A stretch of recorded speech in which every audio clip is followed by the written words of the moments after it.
जीवन में प्रेम का अभाव हो वो जीवन एकदम मरुस्थल जैसा है। जिसमें संगीत ना गूंजता हो प्रेम का वो जीवन निरर्थक है। यदि आप प्रेमी हैं, प्रेमिका हैं, तो आप जानते हैं मैं क्या कह रहा हूं। कहते हैं ना कि जब रिश्ता बनता है तो रिश्ते को निभाना पड़ता है। रिश्ते को निभाने के लिए अनवरत प्रयास करना पड़ता है, वो चीजों को संभालना पड़ता है। प्रेम तो ऐसा है जैसे कि दिया हो, दीपक हो, जो जल रहा है उसको आंधी तूफान से, नेगेटिविटी से बचाते हैं, उसी प्रकार से संबंधों को बचाना पड़ता है। यदि आप प्रेमी हैं या प्रेमिका हैं तो इस वीडियो को अंत तक जरूर देखिएगा। देखिए, प्रेम तो उपजता है ईश्वर की अनुकंपा से।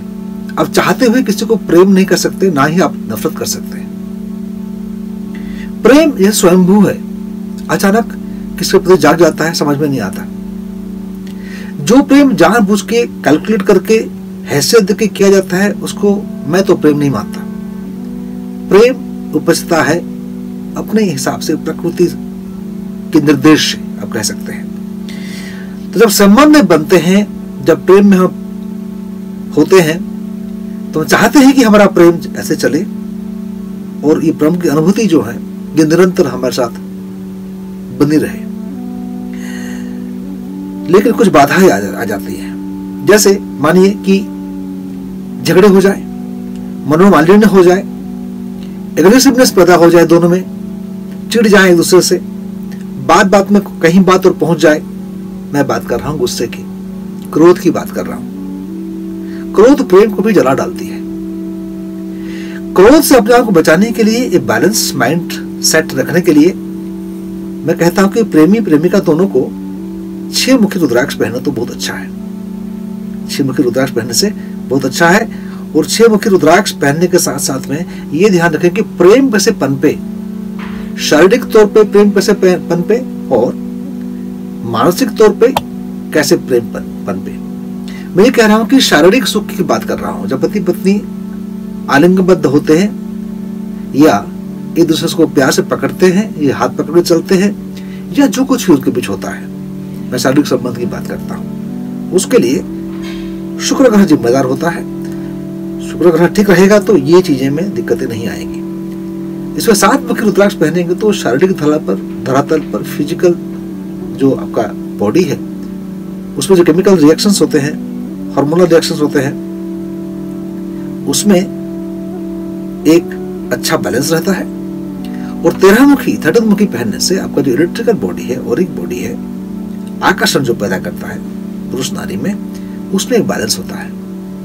तो 7 मुखी और 13 मुखी दोनों शुक्र के लिए होते हैं। और मैं हरदम कहता हूं कि प्रेम प्रेमिका को 7 और 13 मुखी का कॉम्बिनेशन पहनना चाहिए। 6 मुखी पहले बताया मैंने कि प्रेम को तोड़ना दे गुस्से में कुछ कह के, और 7 मुखी फिजिकल धरातल पर, और 13 मुखी मैंने कहा कि आपका इलेक्ट्रिकल बॉडी में आकर्षण पैदा करने के लिए मैंने कहा। प्रेमी प्रेमिका एक दूसरे के प्रति आकर्षित होते रहना चाहिए। ऐसा नहीं कि कुछ महीने आकर्षित रहे उसके बाद में घर की मुर्गी दाल बराबर, ऐसा नहीं होना चाहिए। हरदम आकर्षण पैदा होते रहना चाहिए। इसके लिए ये 13 मुखी शारीरिक आकर्षण रहना चाहिए दूसरे के प्रति। 7 मुखी तो 6, 7, 13। एक ग्रह ऐसा है जो कि संबंधों को तोड़ देता है, वो है राहु। राहु के लिए आपको पहनना होगा 9 मुखी रुद्राक्ष। कुछ लोग 8 मुखी को कहते हैं राहु के लिए, मैं नहीं कहता हूं, 9 मुखी पहनिएगा। यही मैं रिसर्च कहता है कि 9 मुखी ही सही है। तो 9 मुखी पहनने से आपके मनोमालिन्य, झगड़े होने के चांसेस एकदम कम हो जाते हैं। तो 6 मुखी और 9 मुखी तो झगड़े वगड़े को कम करने के लिए या शांति बनाए रखने के लिए, और 7 मुखी 13 मुखी आकर्षण पैदा करने के लिए। लेकिन फिर भी यदि हो रहा है कि झगड़े कुछ ज्यादा ही ऑलरेडी चालू हो चुके हैं, इनको साथ साथ में पहनने के साथ साथ में अब यदि गौरी शंकर भी जोड़ देंगे साथ में तो आपको बहुत फायदा होने वाला है। गौरी शंकर अकेला नहीं पहना जाता, प्रेमी प्रेमिका दोनों को पहनना चाहिए। यदि आपकी शादी हो चुकी है और झगड़े हो रहे हैं तो भी ये कॉम्बिनेशन ट्राई करेंगे आप। 6 मुखी 7 मुखी 9 मुखी 13 मुखी के साथ में एक गौरी शंकर जोड़ देंगे तो आपको बहुत बहुत फायदा होने वाला है। अगली वीडियो में चर्चा करूंगा मैं कि गर्भाधान यदि नहीं हो रहा है, गर्भपात बार बार हो जाता है, तो क्या करना चाहिए, क्या उपाय करना चाहिए, कौन सा रुद्राक्ष कमेंट्स में पहनना चाहिए। मेरे पास बहुत सारे लोग आते हैं जो कि शादी किए हुए बहुत साल हो चुके हैं, लेकिन निरंतर प्रयास करने के बावजूद भी गर्भाधान होता नहीं है। डॉक्टर समझ नहीं पाते हैं क्या हो रहा है। तो इसी क्षेत्र में मैं कुछ जनरल कम्युनिकेशन बारे में बात करने वाला हूं जो आपको बहुत फायदा पहुंचाने वाला है। आपके यदि मित्र संबंधी जानकार कोई है जिसके इसका इशू हो रहा है कि चाइल्ड बर्थ नहीं हो रहा है, बच्चे पैदा नहीं हो पा रहे, तो उनको ये आप जरूर फॉरवर्ड कीजिएगा।